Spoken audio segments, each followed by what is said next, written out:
द्वारका का खोया हुआ शहर, डूबी हुई दुनिया की कहानियां। अरब सागर, विशाल, गहरा, राज छुपाए हुए। कहानियों में एक शहर का जिक्र था, द्वारका। भगवान कृष्ण का शहर। समुद्र में समा गया लेकिन भुलाया नहीं गया। मछुआरे अजीब रोशनी की बातें करते थे। रात में डरावनी आवाजें, गायब होती नावें अंधेरे में खो गईं, फिर कभी नहीं दिखीं। क्या ये समुद्र का कहर था या कुछ और भयानक? तट के पास बेत द्वारका है, एक द्वीप, अतीत से एक जुड़ाव। कुछ लोगों का मानना था कि ये कभी द्वारका का हिस्सा था। अब ये एक यादगार के रूप में खड़ा था, एक चेतावनी। समुद्र ने अपने राज छुपा रखे थे, उन्हें हवा और लहरों से कह रहा था, किसी को भी सच्चाई का पता लगाने की चुनौती दे रहा था। अर्जुन मेहरा अंधविश्वासों पर हंसते थे, एक इतिहासकार। वो तथ्यों में विश्वास करते थे, सबूत। आग के पास सुनाई गई कहानियों में नहीं। उन्होंने द्वारका की कहानियां सुनी थीं, उन्हें मिथक मानकर खारिज कर दिया था। फिर उन्हें एक प्राचीन नक्शा मिला। ये द्वारका के स्थान के बारे में बताता था, उसके महलों के बारे में, उसकी भव्यता के बारे में। नक्शे ने उन्हें बुलाया, उत्सुकता की एक चिंगारी जगाई। क्या कहानियां सच हो सकती हैं? अर्जुन ने एक टीम इकट्ठा की, पुरातत्वविद, गोताखोर, अपने क्षेत्रों के विशेषज्ञ। उनका मिशन द्वारका को ढूंढना, तथ्य को कल्पना से अलग करना। वो एक मिशन पर निकले आदमी थे, उत्सुकता से प्रेरित और ज्ञान की प्यास से। वो द्वारका को ढूंढ निकालेंगे या कोशिश करते हुए मर जाएंगे।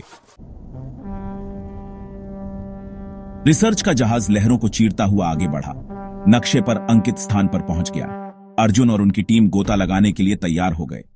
उत्साह आशंका से मिला हुआ था। नीली गहराई में उतरते हुए दृश्यता कम थी, लेकिन फिर उन्होंने उसे देखा। संरचनाएं, दीवारें, एक शहर का प्रमाण। द्वारका शहर अजीब तरह से सुरक्षित था। मूर्तियां ऊंची खड़ी थीं, इमारतें बरकरार थीं, समय में जमी हुई, मानो समुद्र द्वारा पूरी तरह निगल ली गई हो। यह लुभावना और परेशान करने वाला दोनों था। अर्जुन और उनकी टीम ने सब कुछ दर्ज किया, तस्वीरें, नमूने लेते हुए। हर खोज उनकी जिज्ञासा को बढ़ा रही थी और उनकी बेचैनी को भी।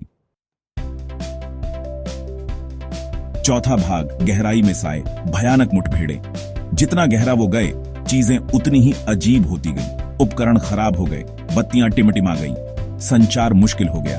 गोताखोरों ने साए देखने की सूचना दी, दूर से आकृतियां हिलती हुई। क्या उनकी आंखें धोखा दे रही थीं या कुछ और उन्हें देख रहा था? एक रात एक गोताखोर गायब हो गया, बिना किसी निशान के गायब हो गया। खोज से कुछ नहीं मिला, टीम पर डर छा गया। कहानियों में गायब होने की बातें कही गई थीं। क्या अब वो उस बुरे सपने को जी रहे थे?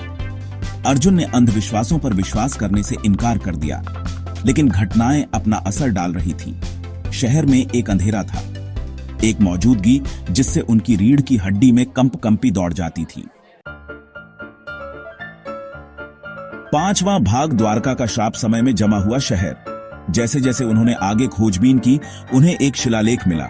ये एक श्राप के बारे में बता रहा था, शहर के अभिमान की सजा। द्वारका को डूबने की निंदा की गई थी, समय में जमे रहने के लिए। शिलालेख ने एक रक्षक के बारे में चेतावनी दी थी, शहर की रक्षा करने वाला, उन लोगों को दंडित करने वाला जो उसकी नींद में खलल डालने की हिम्मत करते हैं। गायब होना, अजीब घटनाएं।